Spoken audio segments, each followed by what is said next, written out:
Hi folks.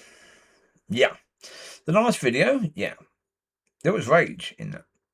Well, because again, think about that poor little kid. There was more rage when I was talking about the James Bolger situation because again, think about that poor little kid crying out for his mum. And know that she opened the door. She opened the door for those two boys to lure her child away and kill him. The mother did. Now, I'm not saying that she should be charged with abandonment. I'm not saying that the parents of that girl who, when they were in Portugal, should be charged with abandonment. But I'm saying don't ignore the fact that the door was left open by them. That the parents opened the door for that opportunity to be there. Don't ignore that fact. And the reason why I don't ignore it is because other parents need to be aware. So with things like mobile phones, it's the same. If you're a parent, you give your child a mobile phone, you're opening the door for all this nastiness to come in.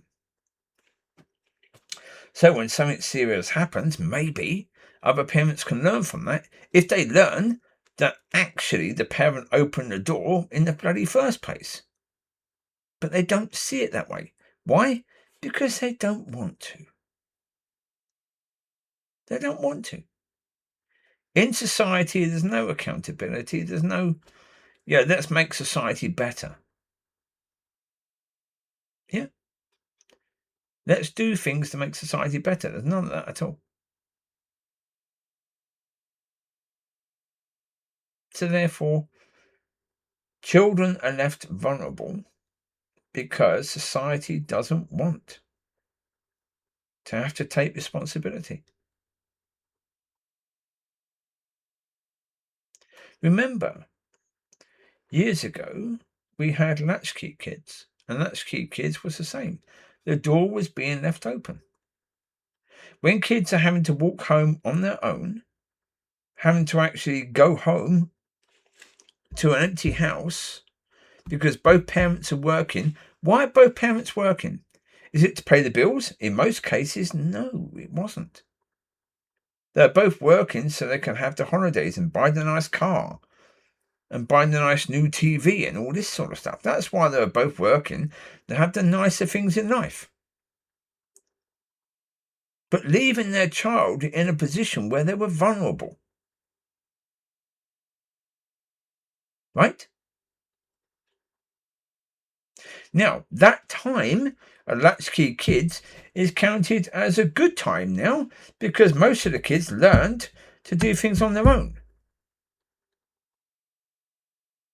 But that ignores the fact that a lot of kids didn't make it. They died in that situation because they were left home alone and they did something that they shouldn't have done. Maybe they tried cooking or they tried to do something and they had horrendous injuries or they died as a result. Or maybe some predator got in and got the kid. All of that is ignored in the fact that now they look at it as a positive. Yeah. Again, it was abandonment by the parents. If the parents are saying, but it's only, half an hour or 2 hours until we get home, how long does it need to be? How much time does it take for your child to have an incredibly serious accident home alone when there's no one there to help them? How much time? And so because that was accepted, because the parents wanted to do that rather than they needed to, they wanted to. Of course, now you have parents who, is it easier for them to say to their kid, yes, you can have a mobile phone? Of course. Of course. If everyone else has it, it's a damn sight bloody easier. Same as years ago. Everyone wanted the new Nike trainers, or everyone wanted the new, I can't remember what it was when we were kids. I've got no idea what it was. The new tracksuit. It could be the Adidas or, normally it wasn't, I don't think it was Nike at that point in time. We had other brands. It wasn't even Reebok, I don't think, when we were kids. It was, I can't remember what brands it was. But anyway, it was that. People wanted the new trainers, the new tracksuit, and the new TV, the new car. And yeah. Was there pressure from children to get that sort of stuff on the parents? If other kids had it? Yeah, of course. Yeah. To all kids, yeah. Yeah, if kids choppers were one thing, the chopper bikes. Yeah. If most of the kids on the street had a chopper bike, then of course, if you didn't, you'd be putting pressure on your parents to get you a chopper bike. Now, of course, weak parents would then do that because they want that child to shut up because, of course, they have a busy life and they go to work and they come back home. They don't want to hear all this from the kids. So they just do it because it's easier. Come on, it's been going since God knows when. It's not a new phenomenon. You go back to the 60s, right? You had Ian Brady and Mara Hindley, taking kids in Yorkshire. Again, how did they do that? If the parents were taking responsibility for their kids, how the bloody hell would those two get their hands on those kids? They wouldn't. Right? It's been going on all those years. Parents wanting their kids out the way. They don't want them standing in the house getting under their feet. They want them to go out and be gone for most of the day. Yeah, you're opening the door. Parental responsibility is something that basically, for most people, again, poor people struggle with that because, of course, they've got a lot of issues that they need to be thinking about, and dealing with the kids is not easy. Middle class people, they're trying to work so they can become rich and powerful. Powerful people, they don't even look after their kids. They've got a nanny looking after their kids. Now, the reason why those kids do better is because the nanny can actually leave at a certain time, right? Generally speaking, nanny comes in. You have maybe one nanny coming in early in the morning to get the kids ready to school. That nanny might leave at a certain time. A new one comes in.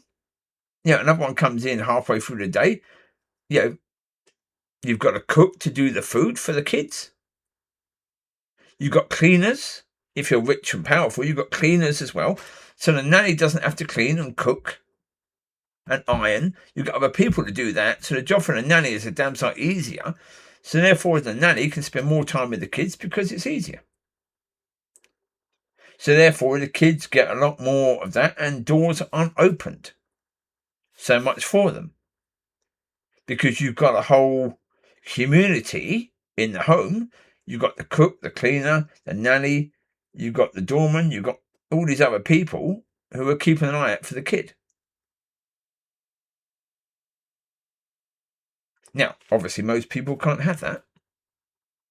But that's why, less of the nasty things happens with those people because they have more of a community. Now, we go back into, the 30s, 20s, and before, you had a community because you had the extended community because you had children didn't move away from home, so they lived near to their parents and their aunties and uncles. So you had a massive community looking after. Then suddenly we started to get the nuclear family. Once you got the nuclear family, all of that help gone. But that means, okay, there's more pressure on the parents, but you choose to have kids, right? Come on. You choose to have kids. You can't blame society for the fact that we have nuclear families now. You can move back to where your parents are. You can move closer to them. and just not have the good job, just not have the lovely car, just not have the lovely TV and the lovely holidays. You can do that and have that support system. Most people won't take it because they don't get all those lovely things that come with it. But the parental responsibility is something that is going to protect kids. And so therefore, if you want to protect kids, then you need to have responsible parenting. And you need to make that accountable. How? I don't know. So there you go. Take care. Bye.